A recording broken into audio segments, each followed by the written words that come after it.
ان کا سورس بھی ہوتا ہے, ان کا کوئی حوالہ بھی ہوتا ہے, لیکن آتھینٹسٹی یہ وہ میٹر ہے جو کہ مبلغین کا یعنی پریچرز کا ڈومین نہیں ہے. یہ کے طور پہ حور کا جو کانسیپٹ ہے اس پہ جاوید احمد غامدی صاحب کی بالکل ڈفرینٹ اپروچ ہے, طارق جمیل صاحب مبلغ ہیں, ان کی بالکل ڈفرینٹ اپروچ ہے. وہ اپروچ کا فرق جو ہے اس کا یہ مطلب ہرگز نہیں ہے کہ جناب فلاں ملا ٹھیک ہے فلاں ملا غلط ہے.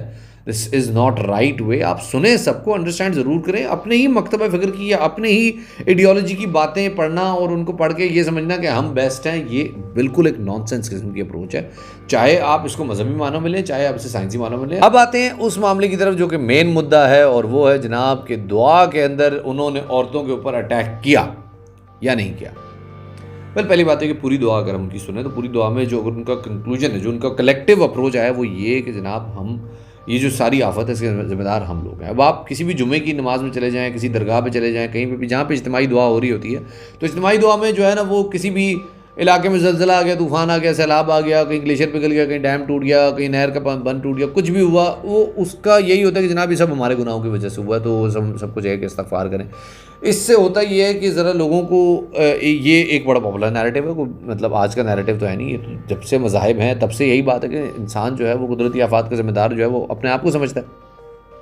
وہ نیریٹو آج بھی اتنا ہی پاپولر ہے. آپ آج بھی لوگوں سے کہتے ہیں کہ جناب مطلب ایک کوئی صاحب ہوں, مولانا صاحب ہوں, وہ کسی جگہ پہ کھڑے ہو کے دعا کر رہے ہیں اور وہ رو رہے ہوں اور وہ کہہ رہے ہوں کہ یا اللہ مجھے معاف کر دے, 20 لوگ ساتھ میں جوائن کر لیں گے. وہ سمجھیں گے کہ جناب یہ بالکل واقعی یہ اس لیے نہیں کہ اس شخص کے گناہوں کی وجہ سے یہ سارا تباہی ہوئی ہے, وہ لوگ اس لیے آ جائیں گے بیکاز دے ول ریلیٹ کہ ہاں یار واقعی ہماری وجہ سے ہی سب کچھ ہو رہا ہے. اب اس پہ یہ اعتراض کرنا کہ جناب طارق جمیل صاحب کے بیان کی وجہ سے عورتوں کے لیے اور دیگر لوگوں کے لیے جو ہے وہ مصیبت کریٹ ہو جائے گی اور ان کے فالوور جو ہے عورتوں کے خلاف ہیٹ اسپیو کرنا شروع کر دیں گے. پہلی بات ہے کہ ہر وہ ایسا کوئی بھی شخص جو کہ عورتوں سے بدتمیزی سے بات کرے یا عورتوں کو گالیاں دے یا ان سے نفرت کا اظہار کرے سوشل میڈیا پہ یا ذاتی زندگی میں, تو وہ شخص مطلب اس کی تربیت پہ نا بہت بڑا سوالیہ نشان بن جائے. تو پھر اس کے بعد وہ خود کو مسلمان بھی کہتا ہے, تو بڑا عجیب سا لگتا ہے.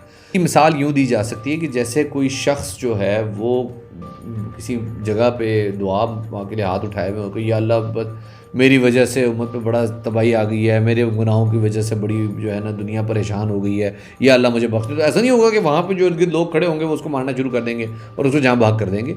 جو مذہبی اپروچ ہوتی ہے وہ اس نوعیت کی ہوتی ہے کہ جناب یہ شخص جو دعا کر رہا ہے تو پیپل وڈ جوائن ہم, اور لوگ اس کے ساتھ مل کے دعا کرنی شروع کر دیں گے. لوگوں کو لگے گا کہ ہی از ٹاکنگ اباؤٹ اس. تو وہ بیسیکلی ایک چیٹ ہوتا ہے کہ آپ دعا مانگ رہے ہوتے ہیں, دعا میں آپ اپنے آپ کو برا بھلا کہہ رہے ہوتے ہیں, لیکن جو دعا میں شریک جتنے لوگ ہوتے ہیں وہ سب یہ سمجھ رہے ہوتے ہیں کہ ہاں یار ہمارے بارے میں بات ہو رہی ہے. ایسی دعا سے ہوتا یہ ہے کہ ہر بندے کو لگتا ہے کہ یار اس کے بارے میں بات ہو رہی ہے اور اس کے گناہوں کی بات ہو رہی ہے, اور وہ اپنے آپ کو ملامت کرتا ہے اور اس ملامت پہ ندامت ہوتی ہے, اور اس ندامت کے بدلے میں جو ہے وہ ذرا تھوڑا شرمندہ رہتا ہے اور 2-4 دن ذرا گناہوں شناہوں سے بچا رہتا ہے. اب بات تو سمجھ میں آتی ہے کہ ہو سکتا ہے کچھ سر پھرا کوئی ایسا پاگل ہو جو طارق جمیل صاحب کی دعا سنے اور دعا سننے کے بعد وہ جائے اور جا کے 2-4 حکومت کے دفتروں کے اوپر فائرنگ کر دے, 2-4 میڈیا ہاؤسز میں پیٹرول بم پھینک دے, 2-4 خواتین کو ڈنڈے چنڈے مار دے. تو ایسے پاگل کا علاج بہت ضروری ہے. جب آپ کو کسی شخص سے علمی نوعیت کا اعتراض ہوتا ہے تو اس اعتراض کو آپ کیسے ٹیکل کرتے ہیں؟ کیا آپ اس شخص کو گالیاں دیتے ہیں اور آپ کہتے ہیں کہ جی اب آپ اپنی فکر چینج کر لیں, آپ اپنی سوچ چینج کر لیں, یا آپ اس شخص کے سامنے علمی دلائل رکھتے ہیں؟ بہت سمپل سی بات ہے. ایگری سب کریں گے کہ نہیں جی سیکنڈ اپروچ از گڈ, لیکن کرتے سب فرسٹ اپروچ کہ گالیاں دیتے. گالیاں دینے سے ہوتا کیا ہے کہ جب آپ کسی شخص کو گالیاں دیتے ہیں تو وہ اپنے کیے پہ شرمندہ نہیں ہو جاتا, وہ کہتا ہے او ہو یار یہ کیا ہوا, یہ تو مجھے پریٹی گرل _619 نے جو ہے وہ گالی دے دی میرے ٹویٹر اکاؤنٹ پہ, تو اس کا مطلب مجھے اپنی فکر تبدیل کر لینی چاہیے. People don't even bother. وہ تو کہتے ہیں اس کا مطلب ہے وی آر ٹاکنگ سینس, ہم صحیح بات کریں تبھی لوگ اتنے ٹریگر ہوئے. تو اختلاف ضرور رکھیں. اگر آپ کو طارق جمیل صاحب کی سوچ سے اعتراض ہے, آپ اس کے جواب میں ایک علمی آرگومنٹ رکھیں, ایک کاؤنٹر نیریٹو رکھیں. یہ کاؤنٹر نیریٹو ایسی چیز ہے کہ جناب ایک زمانے میں جب پاکستان میں دہشت گرد حملے ہو رہے تھے دبا دب, تو ہم دہشت گرد حملوں کے بارے میں یہ تو کہہ رہے تھے کہ فلاں فلاں فلاں فلاں فلاں شخص دہشت گرد ہے, اور وہ لوگ ریلیجسلی موٹیویٹڈ تھے. تو ہم ان کے ریلیجسلی موٹیویشن کو جو ہے وہ کہتے تھے نہیں یہ لوگ تو جو ہے نا بھٹکے ہوئے لوگ ہیں, ان لوگوں کو تو نہیں پتہ نا جی, اسلام تو امن کا مذہب ہے.